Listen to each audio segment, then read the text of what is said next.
Hi, dear friend, in the sweetness of the Bible, we have chapter 5 of the letter to the Hebrews, one of the most important letters in the Bible, because it's about salvation. In chapter 5, this is talking about Jesus as the high priest compared to the normal high priest in the Jewish religion.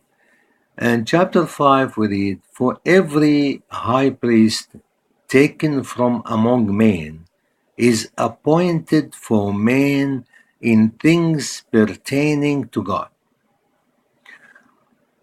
that he may offer both gifts and sacrifices for sins." The high priest has to offer sacrifices for the people's sin. He can have compassion on those who are ignorant and going astray, since he himself is also beset by weakness. Even though he is a high priest, he's a human. He has his own weaknesses. Because of this, he is required, as for the people, so also for himself, to offer for sins. He has to offer an animal, a sheep or a goat for himself, for his own sins.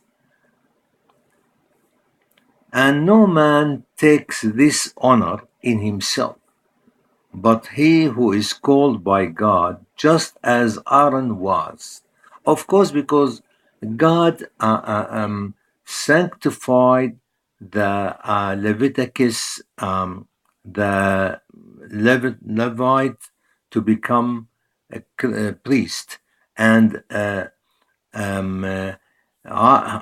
was one of the high priests chosen by God. But Jesus, we read about him, he will be something completely different. So also Christ did not glorify himself to become high priest, but it was he who said to him, capital letter he, capital letter for him, "You are my son. Today I have begotten you." And this is mentioned in Psalm 2:7. Psalm 2, chapter verse 7. "You are my son, I have begotten you." Psalm 2:7, we see here, verse 7, "I will declare the decree. The Lord has said to me, you are my son. Today I have begotten you." And there are many, many other things, about Jesus here. But we continue because we will focus on him as a high priest. And as he also says in another place in Psalm 19, "You are a priest forever, according to the order of Melchizedek." Melchizedek is the high priest who went out to welcome Abraham when he defeated 5 kings. That's in Genesis. And this Melchizedek has no mother, no father. He has no beginning of days, no ending of days. So he lives forever. He is like a symbol of Jesus, who in the days of his flesh, Jesus, when he was in the flesh, when he had offered up prayers and supplications with vehement cries and tears to him, that means to God, who was able to save him from death and was heard because of his godly fear. Though he was a son, yet he learned obedience by the things which he suffered. And having been perfected, he became the author of eternal salvation. The author of eternal salvation. So anyone who believes in him will have eternal life. To all who obey him,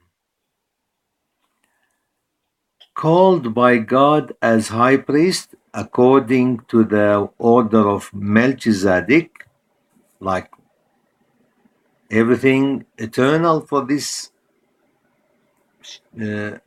being, of whom he have much to say and hard to explain, since you have become dull of hearing. So the main thing is that Jesus is the author of salvation.